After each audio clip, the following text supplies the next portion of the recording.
What's going on, guys? Primetime MTG here with my video on how to actually play Magic the Gathering. Magic's been a very big impact to my life, and I just kind of want to share it with everyone and show you guys how to actually play. I've talked about it in a few of my other videos, and I think it's finally time to teach people how to play the game of Magic. So what is Magic? Magic is a trading card game created by Wizards of the Coast, which is it's a branch off of the Hasbro Corporation. Magic has been described by many people, but I think my favorite way it's described is it's a combination of chess and poker.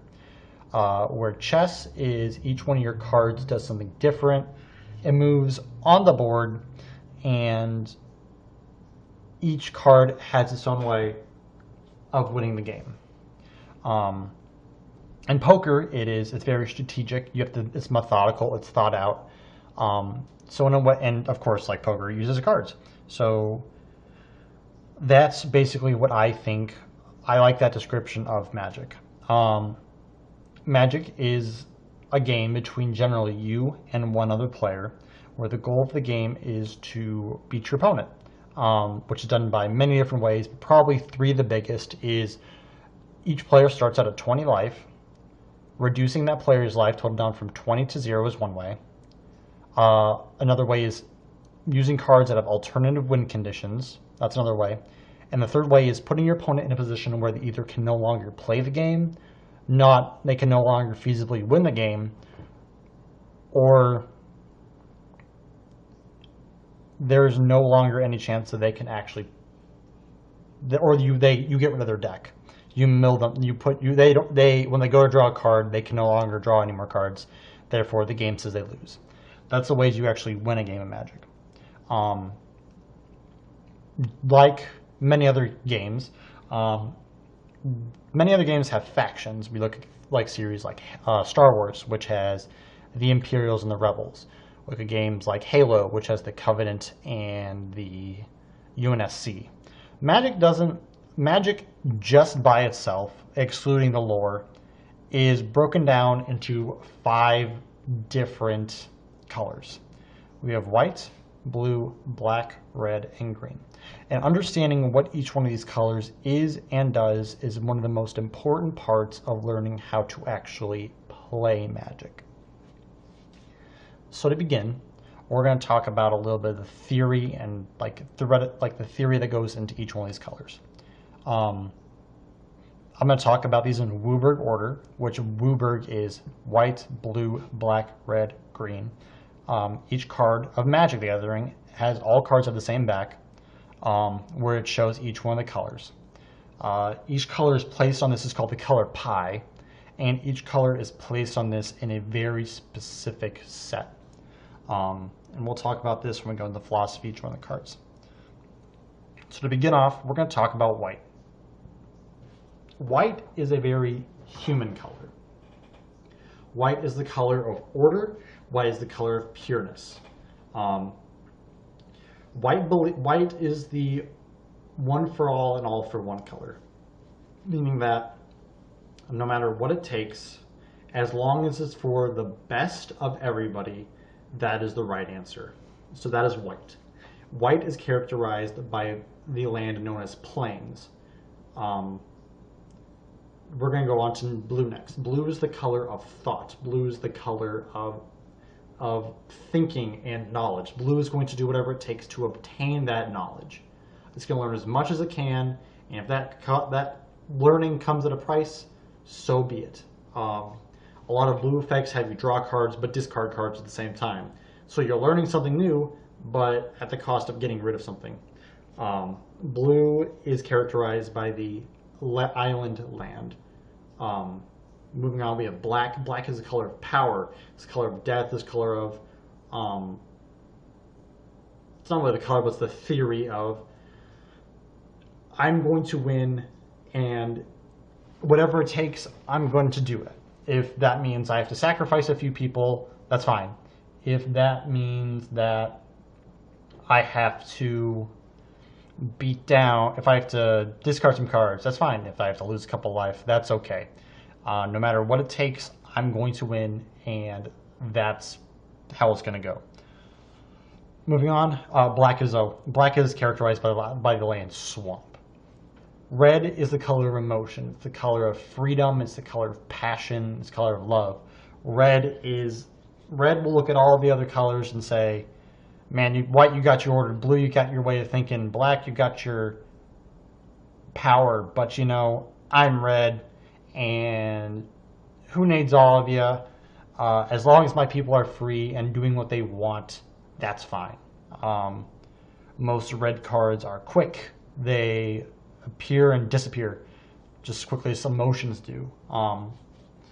Red is characterized by the land known as mountain.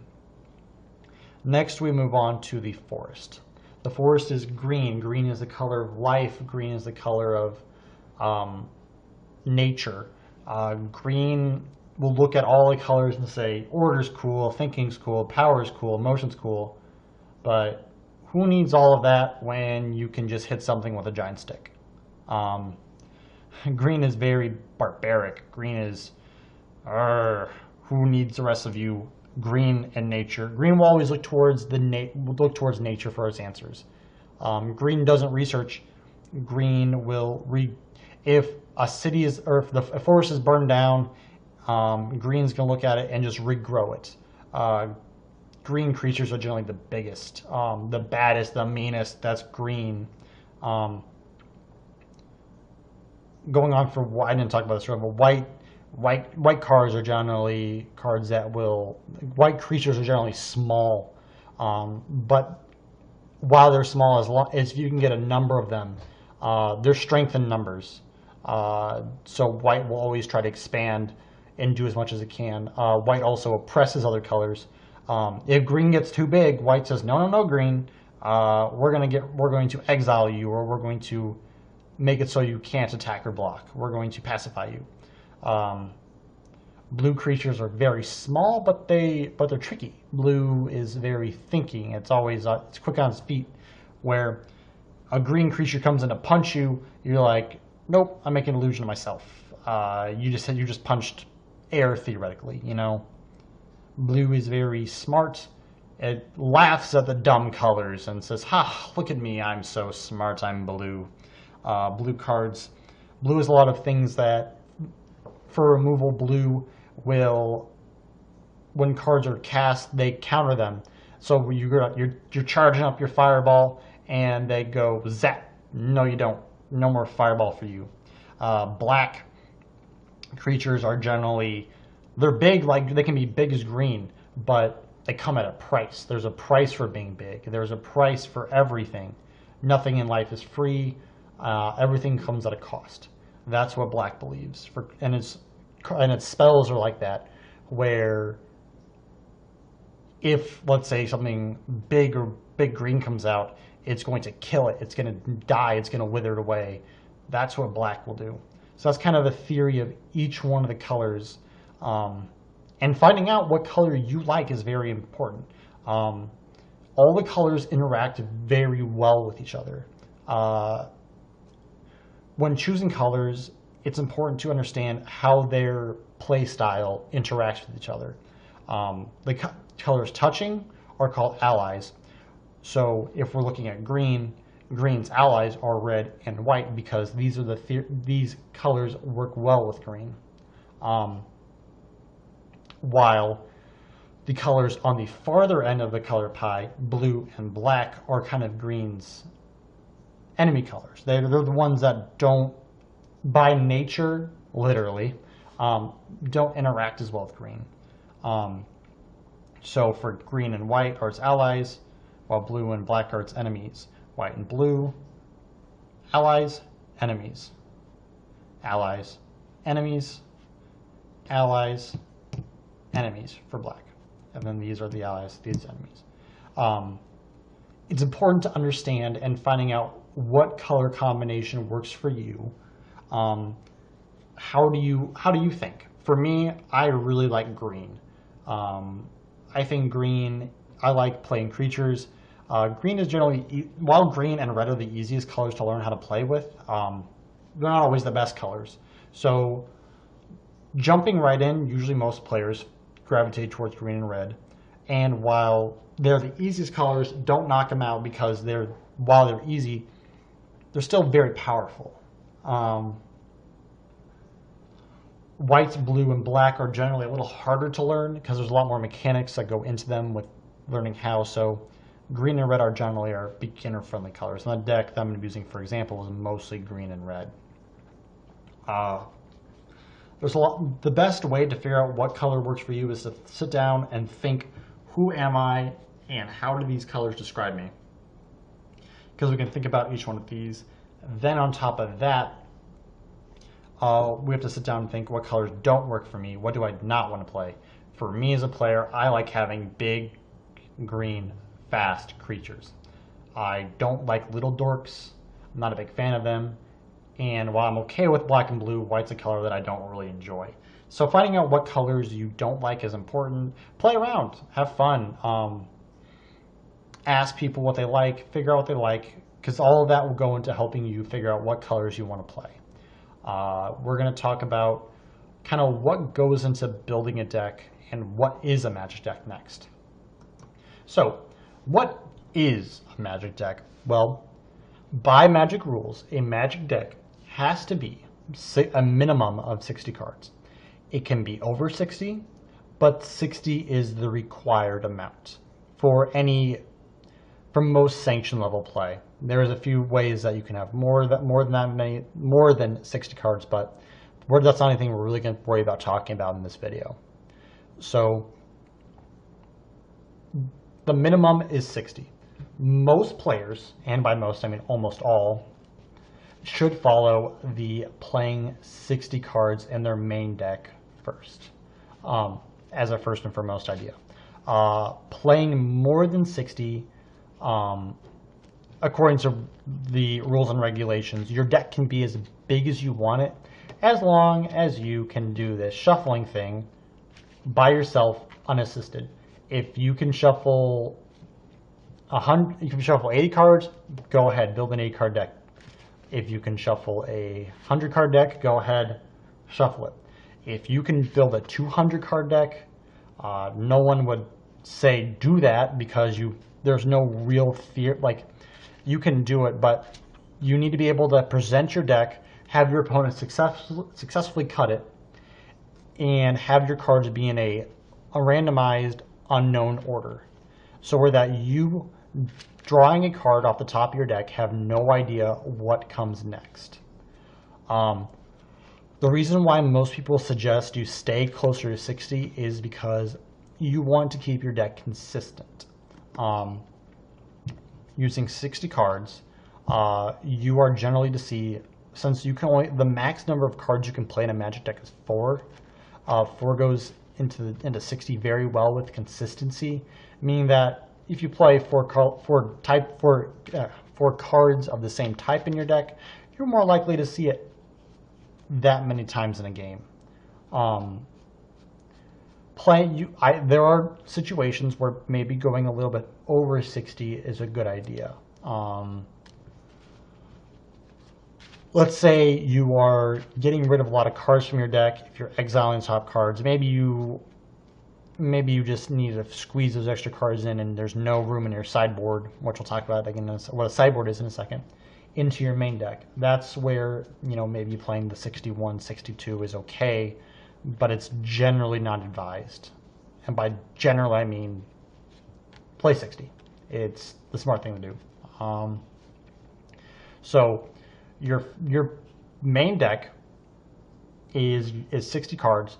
Then you build a 15-card sideboard, which your sideboard is it's an extra part of your deck that you get to access in between games. Magic is played as the best of 3, meaning the first 1 to 2 wins is the winner of the match. Generally, matches are an hour long, so when you play, you got to think, how do I squeeze 3 matches into an hour-long session, which requires some discipline and knowing how to play. During your early times, your deck, you might need to read, learning like days of playing, you're going to need to read cards, you're going to need to understand what they do. There'll be and eventually you just get to you get to a day where someone will call out a card and you'll say, oh, I know exactly what that does, and I know how to interact with my board. So it's important for you as a player to understand how cards work and function. It's not only is it helpful to you, but it's a sign of respect to your opponent to know what cards do. Most Magic players are understanding because no one has sat down at this game and been perfect the first time. It's a process. It's learning. Magic takes time. You will not be the best Magic player in your first time playing. You're not going to be the best to your local game store the second time, the third time. It might be 6 months before you start going positive. It might be 7. It might be a year.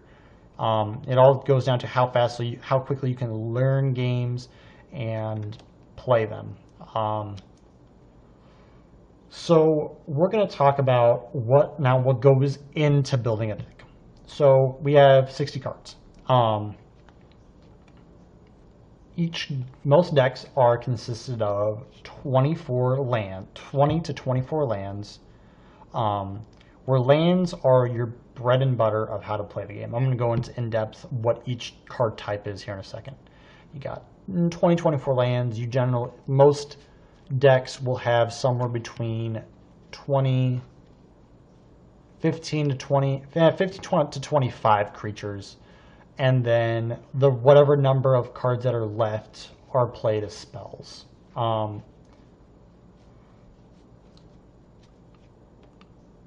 Finding out what you want in your deck and how you want to build your deck is very important.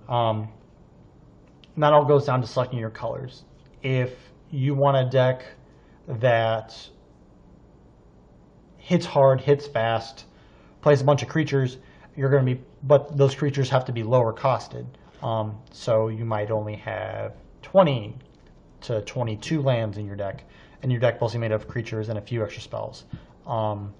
If you want a deck that plays kind of an equal number of creatures and spells, they're going to cost more, but your creatures are going to go a longer way.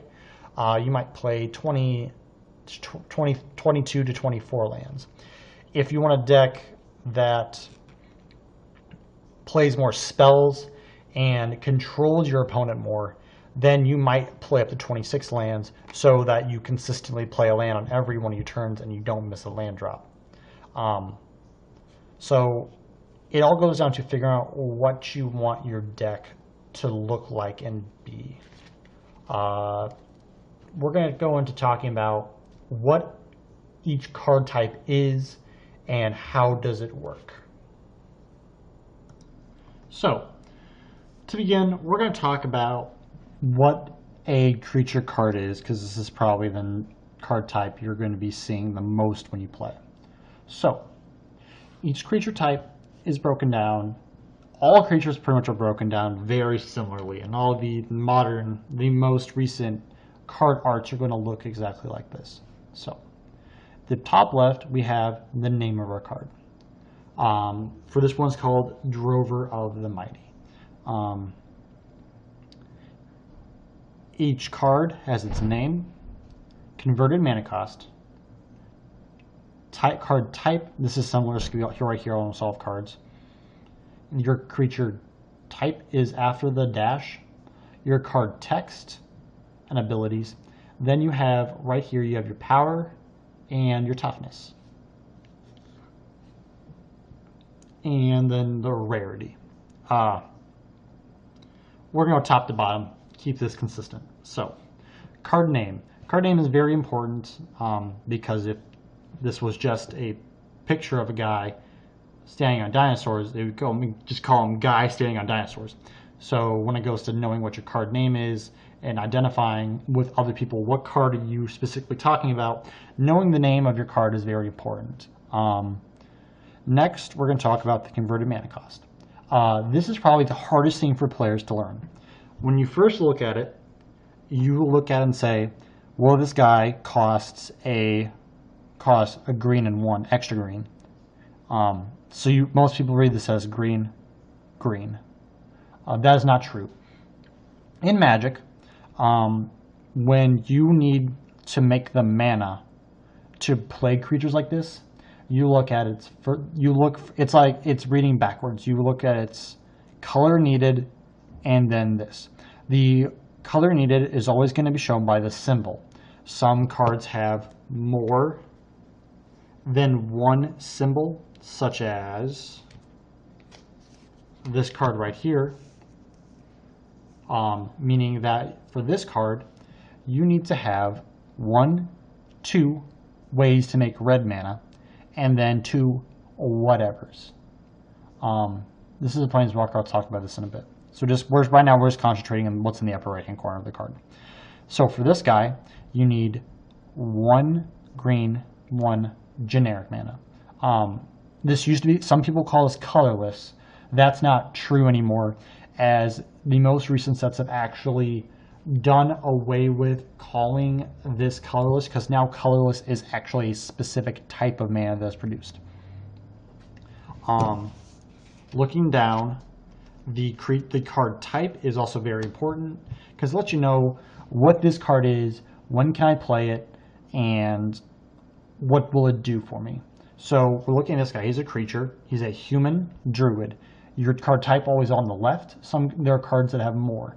The card types are creatures, planeswalkers, instants, sorceries, lands, artifacts, enchantments, and the very rare chance that you see it, tribal. Tribal has not been introduced to standard Magic in quite a while. Will it come back? No one's sure. Then next you have your creature types. There are a lot of cards in Magic that synergize with each other. Like there are a lot of cards that say human, like a human gets a buff, or a druid gets a buff. This guy counts as a human and a druid. There are cards, and there are many different types of creatures in Magic, such as we got dinosaurs. We have dragons. You know, there are many different creature types in Magic. So when we look at a creature, it's important to know what literally is this guy, because someone could look at this card and say, we're not focusing on this guy, we're focusing on this guy, which is not true. So there's many different types of Magic art. All Magic art, the artists are noted down here. You probably can't see it on this camera, but are noted down here at the bottom left-hand corner. See if you can actually see what's here at the bottom. So we at the bottom left, we have the card number it is in the set. So this one is 187 out of 279. The U means uncommon, which relates to here. So the rarities of Magic are black is known as common. The grayish silver color is known as uncommon. Gold is rare, and red is mythic. In an average booster pack of Magic, you get, 9 commons, 3 uncommons, 1 rare, and then you have an extra spot for a rare, and an extra foil, basic land, or promo card, which are very rare, but and then you get either like an advertisement card or a token. Then we're going to move down. We'll sit this for 1 second, and we're going to talk about this power and toughness. The left number is called the power. This means when this guy deals damage, this is how much he's going to hit the other creature for, or the opponent, or the planeswalker, whatever he's hitting. So this guy is a 1-1, meaning he hits for 1, and he can take 1 damage before he dies. Let's find a creature with a larger toughness so I can explain this. Here we go. This guy's an awesome example of it. This card, Ripjaw Raptor. There you go. There's a picture of him. He's a 4/5. So that means that he will deal 4 damage when he attacks, And on top of that, whenever he is taking damage, he can take 5 damage before he dies. That means, when a creature takes damage, it is dealt damage for the turn. So if this guy, let's say that Ripjaw Raptor gets hit by a creature with power of 2, or he's blocked by it, or he blocks. That means Ripjaw Raptor will take 2 damage, so 5 minus 2 is 3. Ripjaw Raptor is now a 4/3. At the end of the turn in a step called the cleanup step, all creatures revert back to whatever the number on the card is, unless there's something that says that they don't. When a creature, no matter what, if a creature's toughness is reduced to 0, it cannot be on the battlefield. Some creatures have abilities called indestructible, meaning that damage cannot kill them. Even if they would take, if the indestructible creature has 1 toughness, if it takes 1 damage, it does not kill it. However, if a creature that has 1 toughness gets a -1/-1 counter on it, if it gets -1/-1 or -2/-2, it will die because a creature cannot, nothing on the battlefield can exist at a 0 cost. There's a very few cases where this is not true, but for most of the time when you're playing, if a card is brought below 0, it will die. Next, we're going to talk about what the different types of cards in Magic are, the non-creature spells. So in Magic, we've already talked about our creatures. Now we're going to talk about the things you can play that aren't creatures. First, we're going to talk about what a sorcery is. Here's an example of what a sorcery. Sorceries are, like I said, all Magic cards look basically the same. You have your name, your cost, the card type, the rarity, and the ability. You notice how sorceries do not have a power and a toughness, and they just have a text. This card's called Walk the Plank. It is a sorcery that says destroy target non-merfolk creature. This is where that creature type comes into play. If you target this card on a human, it will kill a human, but it will not kill a merfolk. Sorceries can be played only on your turn, not your opponent's, your turn. Sorceries are generally, they're a card. You cast it by paying whatever the mana cost is right here. For this card, it's 2. You use its ability, and once its ability is used up, it goes to the graveyard or exile, which I'll talk about when we talk about the actual board state of Magic. You can cast a sorcery during your main phase 1 and your main phase 2. This will all make more sense when we talk about the actual phases of Magic. Next, we're going to talk about another card that can be played. It's a non-creature spell. These are called instants. Like a sorcery, an instant has the card name, the mana cost, the card type, rarity, and notice there's no power toughness here. Then there's a text box. Instants can be played whenever you have priority. When I talk about the phases, I'll talk about what certain times you have priority are. Because there are times that it's very important to note when you do and do not have the chance to play a spell. On your turn, you almost always have priority. You almost always have the time to cast spells.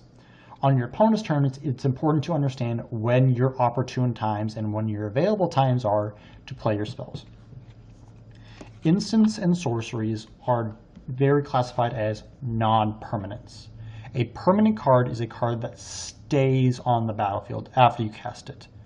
Instants and sorceries are the only 2 cards types of Magic that do not stay on the battlefield once they are used.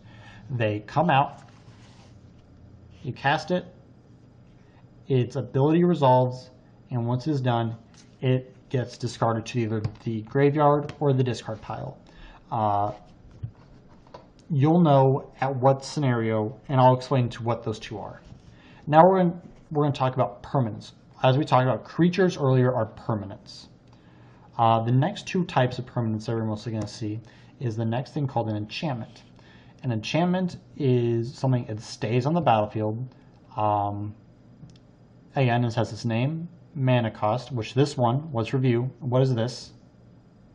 You said 1 white, you were right. It's got its card type, the rarity, and the abilities. Enchantments, and the next time we'll talk about artifacts. Enchantments are usually colored, meaning they align with a certain type of color. And there are some colors that only specifically play enchantments. White is white. I'd say white, black, and green are generally your bigger enchantment colors. When enchantment is removed from the battlefield, it gets discarded and put to the graveyard. The next card type we're going to talk about is artifacts. Artifacts are very interesting because the majority of the time, an artifact is gray and will only have a gray number at the top, a generic cost, meaning that artifacts can be played in almost any type of deck. There are colored artifacts, yes, but the majority of artifacts in Magic are this color. Again, you have your name, your mana cost. The mana cost for this is 5 anything mana. It doesn't have a specific color. It's type, rarity, and the ability. Artifacts and enchantments are generally the two hardest types to get rid of in the game. Green and white are the best at removing both. Red is the best at removing I'd say red, white, and green are the best at removing artifacts, while white and green are the best at removing enchantments. Black, of course, being the best at removing creatures. Artifacts may seem weak since this is a very high number, but many artifacts are very strong and generally might win the game the turn they're played. The last and probably the most confusing card type in Magic is the Planeswalker. Planeswalkers are very distinct looking. They look like no other card in Magic at all. To begin, we got our name. So this guy is called Domri Raid. You get your name, your converted mana cost, the picture, then you have Planeswalker and the name and the rarity. Besides the original set of Planeswalkers that are printed, most Planeswalkers are this red color. Then the very first printing, when they were printed in Lorwyn, they were actually rare, but at that time, there was no such thing as a mythic rare rarity. Planeswalkers are very unique because many players have Planeswalkers that they closely align with. This is my favorite Planeswalker, Domri. Many players have a very favorite Planeswalker, and many of the time, playing a Planeswalker and having it sit on the battlefield for 2 or 3 turns almost guarantees you a win. They are that strong. Basically, what a Planeswalker is, theoretically, it's another player. To go over how a Planeswalker works, all Planeswalkers, when just played, unless you have something else that says, start off with their bottom number right here. It's almost always going to be located in the bottom right hand of the card. This is their loyalty. This is how much they enter the battlefield with. This is how much life they start off at. Then Planeswalkers have abilities. The first one is every ability has a cost. The plus, when you have an ability that says plus, you add a counter. So you can only activate Planeswalker abilities once per turn, unless you have something else that says otherwise. Basically everything in Magic is limited to the rules unless you have something that says otherwise. So take everything I say with almost all of this as a grain of salt because it can change. There are no static rules in Magic. Since every game is different, you might have cards that literally let you use the guy's ability twice. So a plus ability would change his life. So you can play a Planeswalker ability the turn he's played from 3 to 4. Meaning that he starts at 3, now he has 4 life. Then most Planeswalkers have a negative ability, which this one is -2. So the turn you play him, you can go from 3 to 1, and you get whatever this ability is. For Domri, it's target creature you control fights another target creature. Then, at the bottom, most Planeswalkers have what we call their ultimate ability, which is kind of stolen off of MOBAs, where your character's last ability is your ultimate. So if you play League of Legends or Dota 2, or Dota, or Smite, or Heroes of Newerth, or Heroes of the Storm, you know that your character has an ultimate ability. It's like their finishing move. All different Planeswalkers have all different types of ultimate abilities. The most common one you see is emblems, which emblems are really funky. They're not part of the game, so you cannot actually remove an emblem. There's no card that says destroy target emblem. So there's no way to actually really get rid of what an emblem does. Planeswalkers are very unique. As a new player, I would never tell anyone to start focusing on building Planeswalkers, because they usually cost quite a bit. They're more rare than your normal cards, but at the same time, most Planeswalkers, if used correctly, will almost guarantee you a win if they're left unresolved for more than 2 turns. I'd say some Planeswalkers honestly will literally win you the game in 2. When dealing with a Planeswalker, creatures, when you go to attack your opponent, you have to declare if a creature is attacking a Planeswalker when you declare attackers. I'll talk about them more when we actually get to the phases of Magic. Next, there's a few rule changes that actually just went through. I'll try to explain them the best that I can. First off, your Planeswalkers, let's say that I have Domri out, my opponent casts Shock, which is a 1 red spell that deals 2 damage to me. Actually, let's see. Actually, I don't have a card. Do I have a? Let me see if I have a card. I do not. I'm sorry. Shock, as it was, you would have to target the player and then redirect to a Planeswalker. That is no longer the case anymore, where you just directly target the opponent themselves, the Planeswalker themselves. So now if a card says deal 2 damage to a target creature or player, all older cards will say deal whatever number of damage to, in this example, to creature, Planeswalker, or player. The last big rules change that was done is Planeswalker names.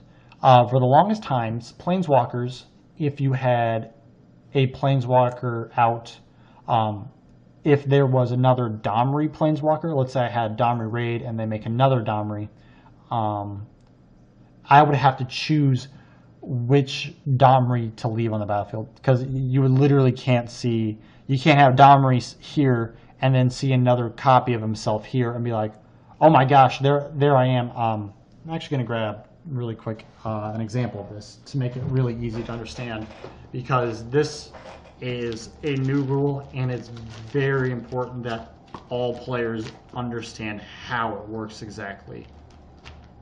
Let's find a Planeswalker use example.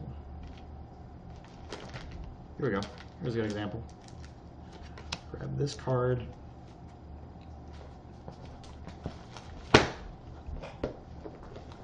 And we're going to grab, where's she at?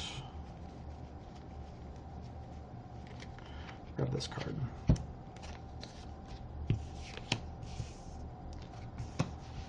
Let's say that the turn before you had Chandra Torch of Defiance out. Chandra's out here. According to the old rules, if you wanted to play Chandra Flamecaller, you see how they're both Planeswalker Chandras? You would have to choose which Chandra you wanted to stick around. So you play the new one, generally you're going to get rid of this one. But now, according to the new rules, and this is very important, Planeswalkers are now legendary. So if you had this Chandra out and you play this Chandra no longer sees herself as herself from a different time and goes, oh my god, that's me, and she vanishes because she can't deal with that. Now they can see each other out at the same time, meaning you can play both Chandras at the same time. This is a very big and impactful rules change, and don't let more experienced players fool you if you do this somehow. As long as you literally do not have the same exact card out. I'll grab another Chandra Torch of Defiance to explain that a little bit better. This is very advanced. This might never come up for you as a new player, but as long as you literally don't have this going on, you can't play two of the same card, but you can have this and this. That's very important to understanding how Planeswalkers work and how they interact with the rest of the game. Lastly, we're going to talk about the bread and butter of Magic, known as lands. So we've talked about what creatures are, what non-creatures are, but how do we play those cards? What is this symbol? What do these right here mean? How do I make this? So we're going to talk about how to actually make mana. In Magic, we have many different types of lands. To begin, we're going to talk about the basic land. This is what you will see 90% of games. This is a full art version. There are lands that are not full art. I don't actually have one in front of me because I don't play with the boring looking art lands, but all basic lands are characterized by just the singleton name right here, the words basic land and mountain. Basic lands only tap for the color that they are, meaning a mountain will only produce red mana. Now you've heard me say the word tap quite a bit. What is tapping? Well, in Magic, to symbolize the universal symbolization for something being used in Magic is the process of tapping. It's not this, it's this. You turn it sideways to symbolize it is being used. Whenever you tap a land, it produces a mana, and that mana goes to your mana pool. Your mana pool is basically an imaginary place where the mana you make goes and is used. So to cast a card like a Braid here, we will need a red and a whatever mana. So to symbolize it, we go tap, and we'll just use, say we have this plains out, tap. So now we have one red, one white, so one red, one whatever we need to cast a Braid. You should almost always tap your lands before you play a spell. Many new players will go a Braid, and let's say something happens where this card doesn't resolve and it isn't cast, they forget to tap the lands. If you still cast a spell, these do not untap until your next turn. Continuing on, we have our basic lands. Then we have non-basic lands. We're going to talk about this one and this one. Non-basic lands are either utility lands that have an ability, or they tap for a color. Most non-basic lands that tap for two colors are called dual lands. About every land except for the very first printing of dual lands have some form of drawback, some sort of restriction that makes them so this is literally not just straight up better than this. Basic lands almost always enter the battlefield untapped. Well, most dual lands have a cost or requirement to make them, and they tell you whatever happens. So let's talk about this card, Rootbound Crag, first. Rootbound Crag is, you have your name, your land type. Notice how it says land. We're talking about this very, very important with lands here in a second. You have your rarity, and then it says Rootbound Crag enters the battlefield tapped unless you control a mountain or a forest.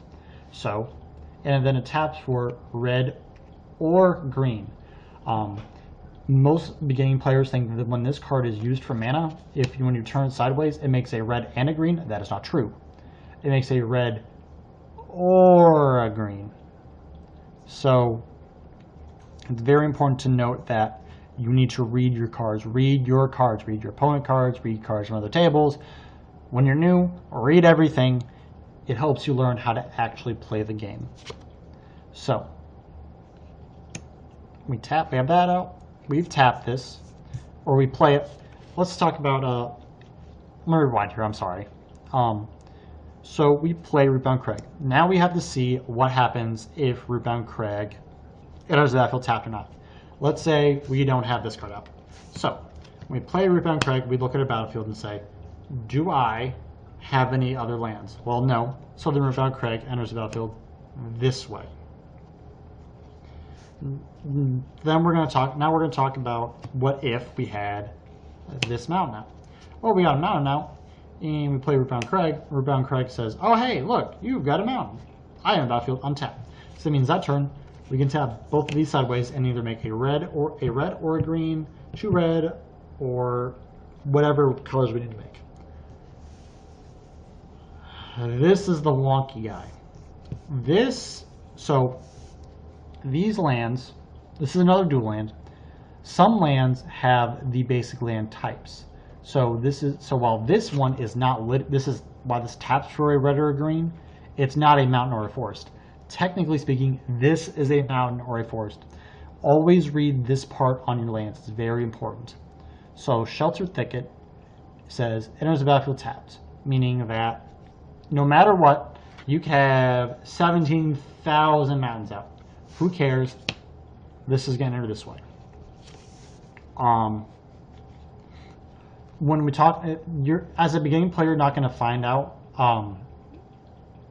you're not going to interact with them very much. But things called fetch lands, look for these. When you encounter one, ask your opponent, and they will explain it to you.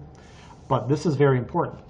Let's say we played turn 1, we played this card sideways. Turn 2, this goes like this. And let's say we draw Rootbound Crag. Well, we play Rootbound Crag. Rootbound Crag says, all right, let me look and see if you have a mountain or a forest out. Well, yes, we do. We have a mountain forest right here. So if we had 2 Rootbound Crags out, the Rootbound Crag wouldn't tap because Rootbound Crag by itself is not a mountain or a forest.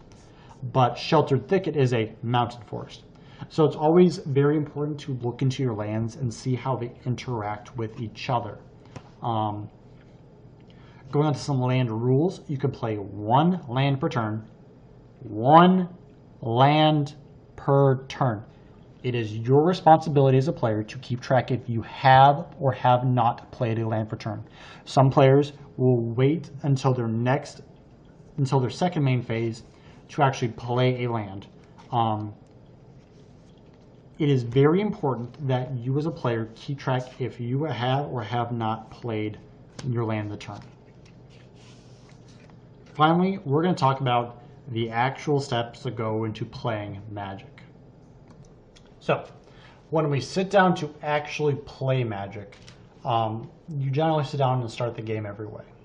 You get your deck out and you start to shuffle it. Shuffling has to be done so that you as a player do not know exactly what order the cards of your deck in. You should not be able to go, this is going to be Ripjaw Raptor. Oh, it wasn't. You should not be able to you should not be able to know the order of the cards in your deck. Next, you present your deck to be cut. Your opponent has not, what cutting the deck is, it's making sure your deck is still in a randomized order. Your opponent may choose to shuffle it. Your opponent may choose to take it like this and cut it in half. Your deck has to be, once your opponent's done, it is presented back to you, and you should know that your deck is in a randomized order. Next, you draw your 7 cards. I've already chosen 7 cards out to show you what a good opening hand kind of looks like. So we take the 7 cards off our deck. We go 1, 2, 3, 4, 5, 6, 7. It's very nice to show your opponent that you are drawing only 7 cards. To let them know that you're not cheating. Being nice and showing everyone is a very polite thing to do in Magic. Next, let's look at our hand. A good opening hand for most decks has 2 or 3 lands on things that you can play. So, let's look at our hand. We have 3 lands, 2 creatures, and 4 creatures, 2 of which we can play on turn 2. When we think about what our deck does, these individual cards that I have right here allow me to use extra mana. So we're going to say, sure, this hand looks good. Let's say we did not like our hand. I'm going to keep the same 7 set aside so we can keep playing. You put your hand back in your deck and shuffle it. Then, after you've shuffled, you present your deck, your opponent cuts it, and then you draw 1 card less than what you had. So instead of drawing 7 cards, you draw 6. However, if you decide that is a 6 amount of cards that you'd like to keep, you can scry 1. Scrying is a term in Magic, which means you get to look at the top card of your deck and decide if you want to keep it on the top or put it on the bottom. You may only do this if you keep whatever number of cards you have in your hand. Meaning, if you keep your 7, you don't get a scry. If you keep your 6, then you do get a scry. So let's look at since we know what our opening hand is. Let's say this was at 6. This is all theoretically.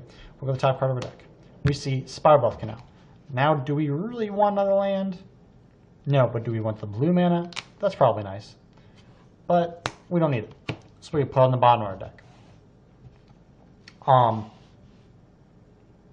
The field of Magic is very open for interpretation. Some players place their decks here, have their graveyards right here. Some players put their decks here so they can draw easy. Personally, I like my deck right here. Then different players have different ways of placing cards in the battlefield. Some people place their lands up here, place their creatures down here. Most people put their lands here, their creatures up here. They will put their deck down a little bit. They'll have their graveyard right here, and then their exile right here, so they can't actually touch it. Because most cards, when they're put into exile, are basically removed from the game. You're not going to have easy access to them. So let's say that we go second. When players start, they usually roll dice. Let's use these 2. Let's say we rolled a 14. Our opponent rolled a 38. Most dice are done by 2 6-sided. That's what I had right available for me. Most of the time, you want to go first in Magic. If you go first, you do not draw a card. If you go, but the advantage of going first is you can make that first land drop, meaning that you as the player will always have 1 land up on your opponent. However, if you go second, you get to draw a card. So let's say that our opponent went first and they played their land and passed the turn. We go to our turn.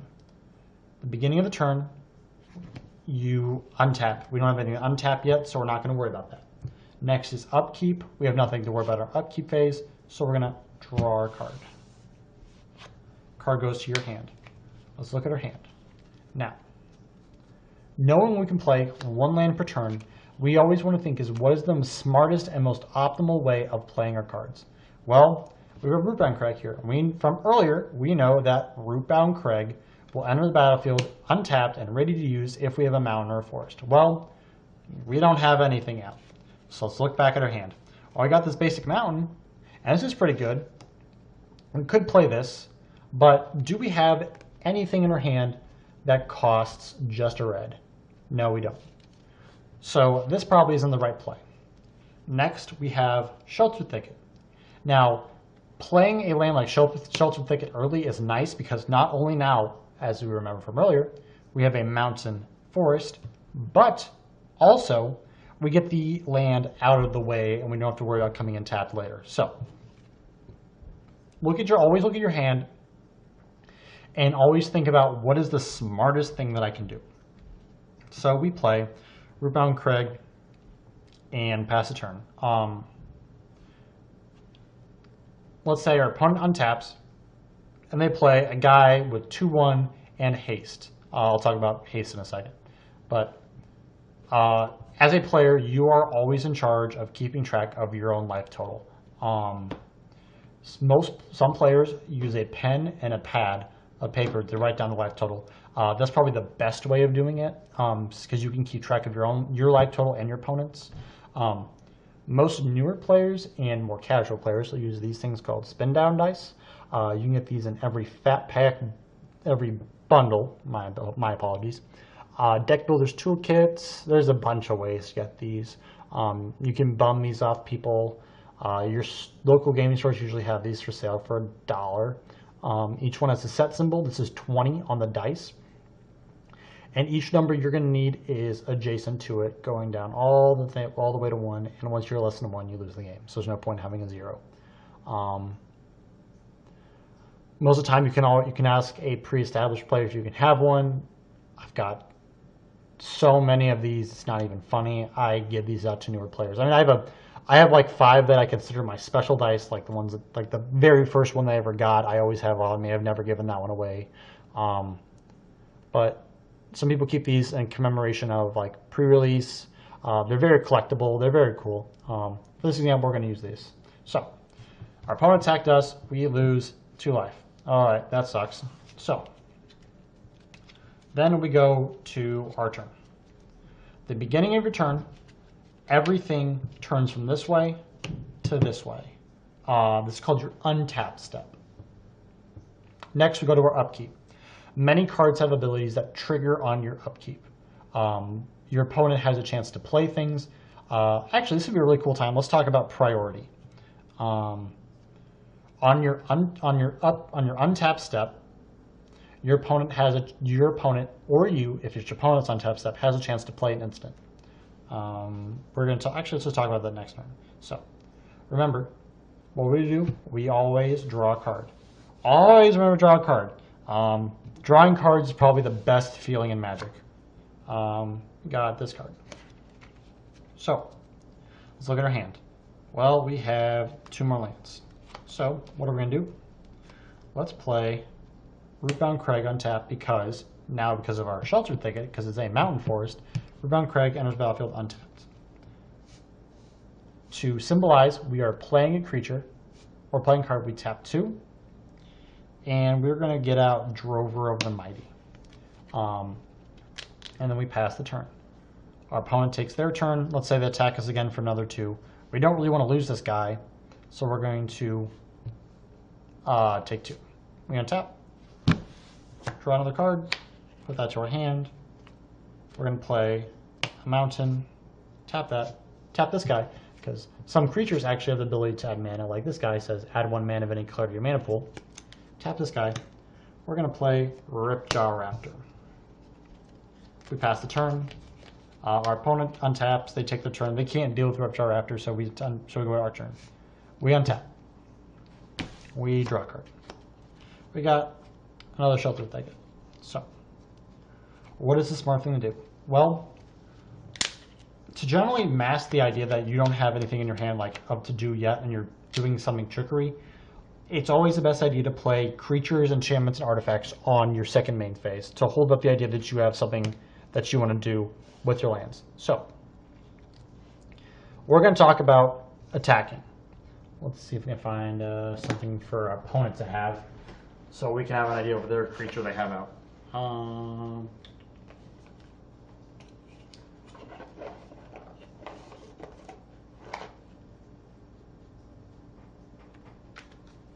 let's say our opponent has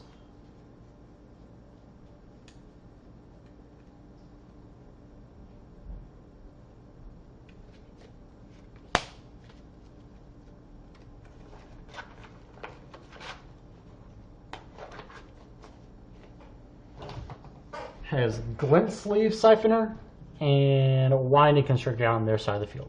So we're going to push everything down. We're going to talk about attacking. So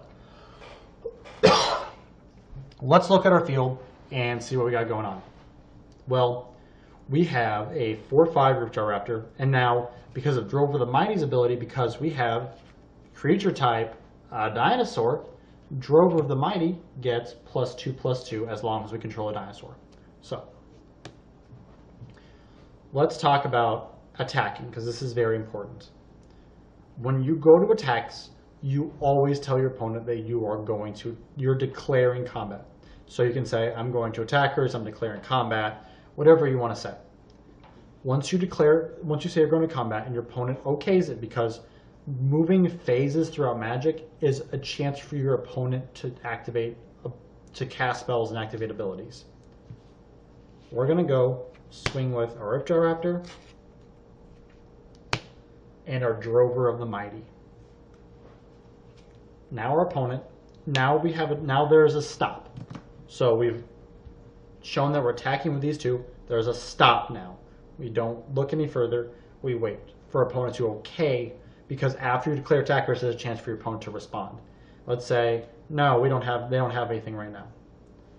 Next, we move to blocks. Blocks is a time I think it's the only time on your turn where your opponent has priority.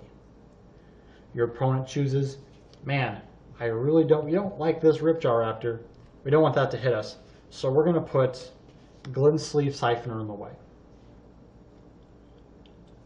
Next, we're going to, let's say after attacks, our opponent, let's say they play a spell that gives Glint Sleeve Siphoner +3/+3, making it a 5/3, big enough to kill a Ripjaw Raptor.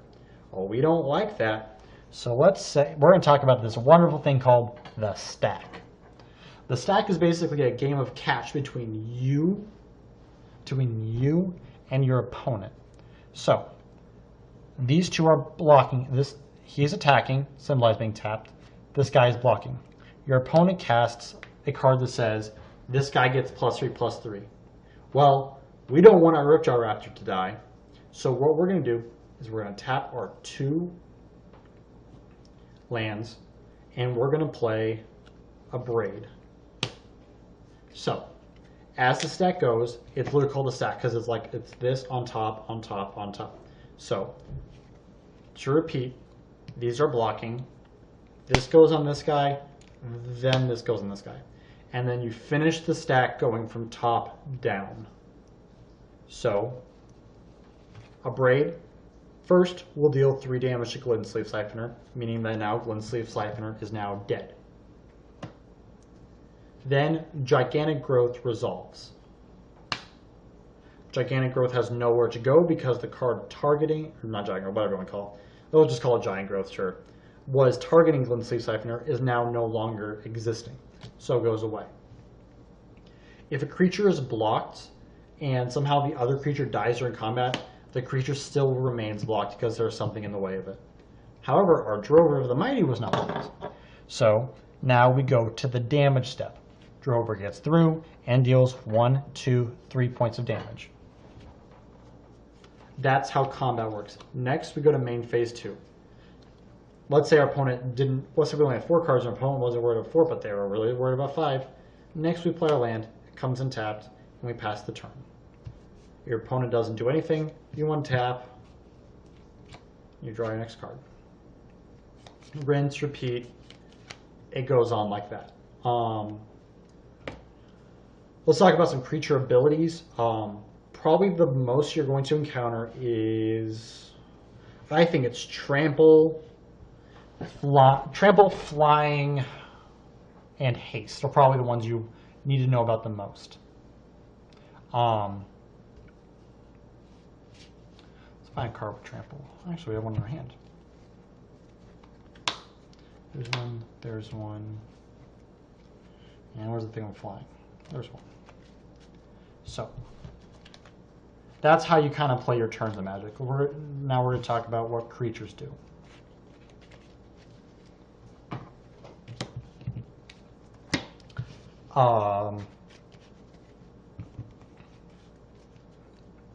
Most creatures have creature abilities. Let's talk about, actually, we need to talk about Glorybringer right here. So this card, Glorybringer, is a 4/4 with flying and haste. Creatures with flying, instead of attacking here on the ground, they kind of, I always like to describe it as it's attacking up here in the air. Meaning creatures, if this guy's on the ground, well, he can't, he's trying to swipe at him, but he can't. So this guy can just get over easy. Haste means no creature, the only things that can tap the turn that they come in the battlefield are, everything except for creatures generally can tap when they enter the battlefield. It's a thing called summoning sickness. Haste basically says summoning sickness does not exist on this creature. So the turn you play Glorybringer, he can come in and attack for 4. Otherwise, if we had like Carnage Tyrant, these guys don't have haste, so he just kind of sits there and has to wait around for a turn before he can attack. Trample is there. This guy's a very confusing card. These two mechanics are kind of hard. Once you get them, they're really easy to understand, but they're really hard to explain to a new player. Trample would mean if any damage would be done to the creature, the damage rolls over. In a normal case, if Glorybringer blocks Regisaur Alpha, and they both, well, actually that's a bad example. Let me find a, here we go. If Glorybringer would block Burning Sun's Avatar, which Burning Sun's Avatar is a 6/6, and this guy blocks it, this guy eats all the damage and no damage is applied to you as a player. However, let's say that our Burning Sun Avatar blocks a Carnage Tyrant. Carnage Tyrant, because it has 7 power, it deals 6 damage to Burning Suns and rolls over for 1. So that's one of the more, so Trample is, if there was more damage dealt to the creature, it rolls over, only if it says Trample. Next one of the probably most confusing ones to explain to someone is Hexproof. Hexproof means he cannot be targeted by spells. Let's say that your opponent casts, Chandra.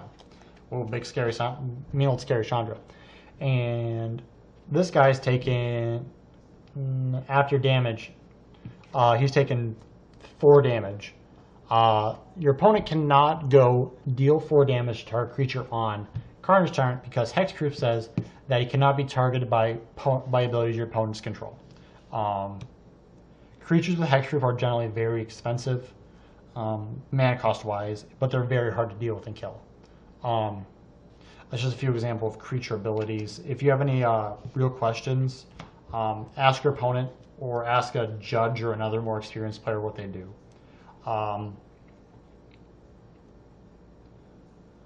That's really all I got about to actually play Magic. If you have any questions, just rewatch the video. The best way to learn is find some friends. Most gaming stores that sell Magic will hold things called Friday Night Magic, which is a tournament for players every Friday night. Call your local game store, figure out what's going on. Usually about $5 for entry.